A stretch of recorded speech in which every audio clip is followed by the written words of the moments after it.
Welcome to the October 2nd edition of the Sideline View from the Hockey House here downtown Brainerd. And Jeremy, let's maybe start off talking about your football game last week. You were in Pillager, beautiful downtown Pillager. I was in Pillager, yes. How did that go? It was a close game until the end, and Pillager scored a touchdown and a field goal to pull off the homecoming win for Lowell Searcy's team. A well-played game by both teams. I thought both teams kind of tried to do what they wanted to do and were successful for the most part, but in the end it was Pillager who, despite losing a few people on the roster, were able to outlast Prairie Valley from Parker's Prairie and Eagles Valley. So Pillager wins the homecoming game. It was a good game, actually. Probably the first good game I've had this year.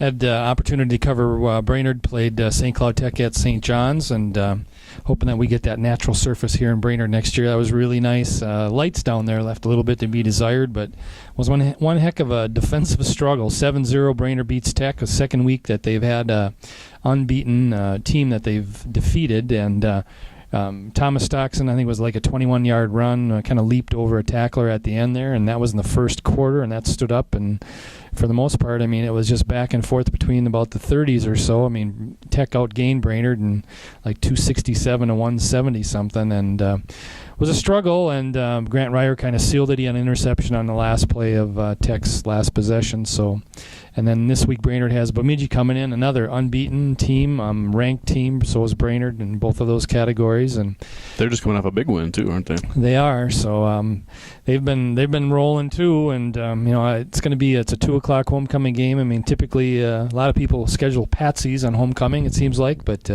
this one should be pretty good. I would think there's going to be a big crowd, and hopefully we get some sunshine that day, and it'll be a good day to do that. So or snow. There's a possibility of that already in October. And then you've got a swim meet coming up. I mean, Warriors girls swim teams have been doing just fantastic things here so far this year. Undefeated, and I know Katie Strife is your female athlete of the week this week, so congrats to her for breaking the 100 fly record, so which stood since, was it 91? 91, I think it was. Yeah, so congrats to her. And the rest of the team seems like they're going to be a hard team to beat come true team and section time, which is, I know, what they're kind of the main goals as far as the team's concerned. They go up against Melrose tomorrow. Melrose is always a good 1A school, usually a state contender, kind of like Sartell is usually, so we'll see how they do, if they can continue their role of undefeatedness and just continue to swim well. We also have section tennis coming up this weekend already. I think the team tournament starts Friday, if I'm not mistaken. It's up in Grand Forks, which is always a lovely trip to make. But the team tournament, I believe, starts Friday. I think there's maybe an individual portion there as well, and then that finishes up on Saturday. So Brainerd had I think they only lost once in the conference and finished second overall in the conference, and then I can't remember what their overall record was, but I don't think they lost more than about 4 times. So they had a nice year, and Lisa Salo's first year back. Yeah, very nice year. Sarah Winterstrand will probably play singles for the individual tournament. We'll see how far she can go. I know she's been to state before in doubles, so we'll see how far she can go in singles. And Caitlin Steffen, I know, has been having a good singles season there too. Yeah. So, let's see what else we got. I know CLC volleyball is ranked, continues to be ranked number 2 in the over in Division 3, and they won, I think, 4 matches or 3 matches last weekend. I think it was all 4. Yeah, so it was 4. They're continuing to, it looks like that team's going to go all the way to the end and cause some problems for some people. And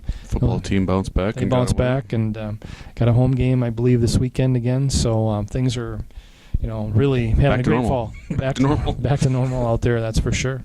I don't know, anything else we have coming up? I think we're good. All right. We'll talk to you next week from the Hockey House. Thanks for joining us. Thank you.